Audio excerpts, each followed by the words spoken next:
দক্ষিণ আফ্রিকার কালো একটা ছেলে দেখলাম, হেলান দিয়া নবী রওজার দিকে তাকায়া তাকাইয়া চোখের পানি ফালায়া ফালায়া কান্দে। এই কালো ছেলেটা হেলান দিয়া নবীর সবুজ গম্বুজের দিকে তাকাইয়া চোখের পানি ফেলায়া ফালায়া কান্দা কান্দা নবীরে জানান দিদাছে, নবী গো তুমি তো সবুজ গম্বুজের নিচে আছো, কিছু তোমারে দিতে পারলাম না, দুইটা চোখের ফোঁটা পানি তোমারে উপহার দিয়া গেলাম। এই ছেলেটার দিকে ফেসবুকের পাতায় যখন দেখলাম কালো চেহারাটা, মনে হয় যেন নবীর পাগল বেলাল দাঁড়ায় রইছে। এই কালো চেহারাটা দেখে যেন মনে হয় বেলাল রাদিয়াল্লাহু তাআলা আনহু তাকায়া রইছে।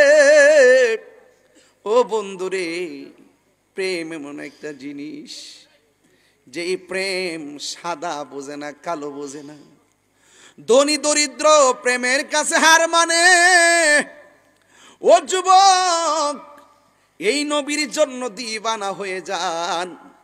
আমার নবী আপনার নবীর জন্য যদি এলাকা থেকে দুইটা চোখের পানি ছেড়ে দিতে পারেন, রাত্র 2:30টার সময় বইলা দিয়া যায়, ওই নবীর জন্য যদি দুইটা চোখের পানি ছেড়ে দিতে পারেন, মদিনায় যাওয়া লাগবে না গো, মদিনা ওয়াহালা তোমার বাঙ্গা করে হাজির হইয়া দিদার দিয়া জীবন ধন্য করে দিবে।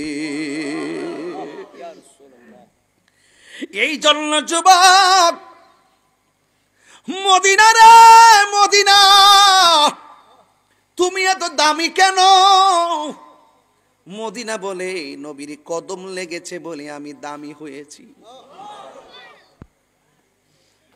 ইবাদতের কাবা হলো মক্কায়, আর প্রেমের ঠিকানা হলো মদিনায়। কথা কোন ঠিক কিনা?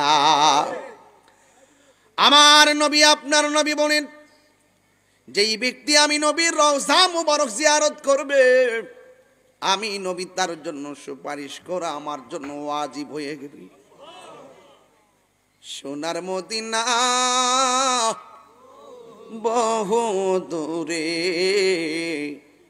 কিন্তু মদিনাওয়ালা আমার অন্তরে, কিন্তু মদিনাওয়ালা আমার অন্তরে, আমার অন্তর জুড়ে মদিনায় আছে রে, অন্তর জুড়ে মদিনায় আছে রে। ওই মদিনা কেমনে যাব মন মানে না রে, ওই মদিনা কেমনে যাব। যে গিয়েছে একবার সোনার মদিনা, তার মনে আর কোনো দুঃখ রইল না। যে গিয়েছে একবার সোনার মদিনা, তাহার মনে আর কোনো দুঃখ রইল না, তাহার মনে আর কোনো দুঃখ রইল না। আমার অন্তর জুড়ে মদিনায় আছে রে, অন্তর জুড়ে মদিনায় আছে রে। ওই মদিনা কেমনে যাব মন মানে না রে, ওই মদিনা কেমনে যাব। রাসূল তুমি শুনো গো আমার ফরিয়াদ, চুমুকেতে বাড়িয়ে দাও নূরানি হাত। রাসূল তুমি শুনো গো আমার ফরিয়াদ, চুমুকেতে হাত, চুমুকেতে বাড়িয়ে দাও নূরানি হাত। আমার মনে কান্দে রে, প্রাণ কান্দে রে, মনে কান্দে প্রাণ কান্দে রে, ওই মদিনা কেমনে যাব মন মানে না রে, ওই মদিনা কেমনে যাব মন মানে না রে। যেই ব্যক্তি কুরবানি করবে এই ব্যক্তির আমল নামায় কিছু সওয়াব যোগ হবে কুরবানির মাধ্যমে।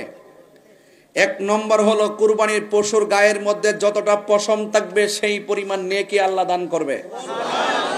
কারণ কুরবানির গোশত আল্লাহর কাছে পৌঁছে না, কুরবানির পশুর রক্ত আল্লাহর কাছে পৌঁছে না।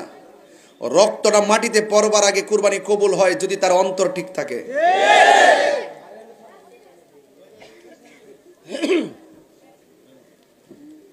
লা ইয়ানালুল্লাহা লুহুমুহা ওয়ালা দিমাউহা ওয়ালাকিন ইয়ানালুহুত তাকওয়া মিনকুম। আল্লাহ বলছেন কুরবানির গোশত, কুরবানির পশুর রক্ত আল্লাহর কাছে পৌঁছে না, কি পৌঁছে? ওয়ালাকিন ইয়ানালুহুত তাকওয়া মিনকুম।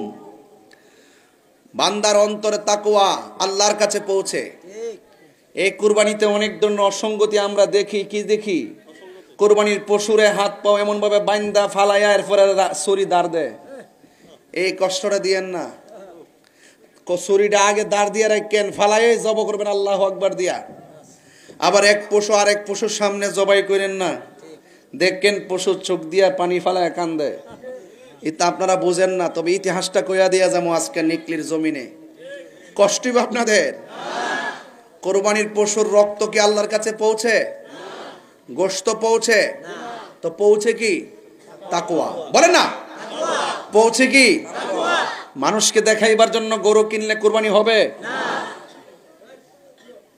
বলছে মোটা তাজা সুন্দর দেখে কুরবানি করো, যেন এটার মধ্যে কোনো খুঁত না থাকে। কথা কোন ঠিক কিনা? এই বিষয়গুলো মাথায় রাখবেন। একটা হইলো ফতুয়া, একটা হইলো তাকওয়া।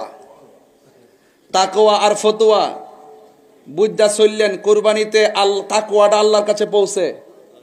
এই জন্য আমি অত্যন্ত সুঠাম দেহের অধিকারী এবং সুন্দর সাবলীল দেখে আমি গরু ক্রয় করবো, হোক এটা 70,000 টাকা, হোক এটা 40,000 টাকা। আমার লক্ষ টাকার গরুর প্রয়োজন নাই। কথা কোন ঠিক কিনা? কারণ যেই ইবাদতের মধ্যে লৌকিকতা থাকে, লোক দেখানো থাকে, ইবাদতটা কবুল হয় না। রাসূল বলছেন তোমরা সুঠাম দেহ দেখে গরুটা ক্রয় করো, কারণ এই কুরবানির পশুটা একদিন কাজে লাগবে। সুবহানাল্লাহ কইতেন না? কয় কোন সময়? কয় যেই দিন আল্লাহ ফুলসিরাতটা জাহান্নামের উপরে কায়েম করব। নিচে থাকবে জাহান্নাম, উপরে থাকবে চুলের চাইতে চিকন একটা রাস্তা। আল্লাহর হাবিব বলেন সেই দিন আল্লাহ পাক বলবেন, হে বান্দারা, আল্লাহ বলবেন হে বান্দারা তোমরা ফুলসিরাতটা পার হইয়া তোমরা ওই পারে জান্নাতে চলে যাও। তখন বান্দা দেখবেন নিচে দেখা যায় জাহান্নামের আগুন, অন্ধকার, আর রাস্তাটা হবে চিলের চাইতে চিকন। ও আল্লাহ, ও আল্লাহর হাবিব কেমনে পার হবো? ও আল্লাহ কেমনে পার হবো? টেনশন করার কোনো কারণ নাই। কুরবানি যে দিছিলি, কই কুরবানির পশুর পিঠে বইয়া এই সিরাতটা পার হয়ে যায়। একমাত্র আল্লাহর সন্তুষ্টির জন্য কুরবানি করতে হবে। কুরবানির পশু শোয়াইবার আগে ছুরিটা ধারালো করে নেওয়া মুস্তাহাব। এই জন্য এটা ছুরিটা সুন্দর করে ধার করে নিবেন, তাড়াতাড়ি তার দেহ থেকে দমটা চলে যায়। অনেক সময় দেখা যায় কুরবানির গরুকে এমন ভাবে বান্ধা উপরে 2-3টা বাঁশ দিয়ে চাপ দিয়ে এরপরে ছুরি ধার করে তারপরে যায় জবাই করতে যায়। কত একটা আলামত, এই কষ্ট দেওয়া যাবে না। এজন্য কুরবানি কোন নবীর সুন্নত?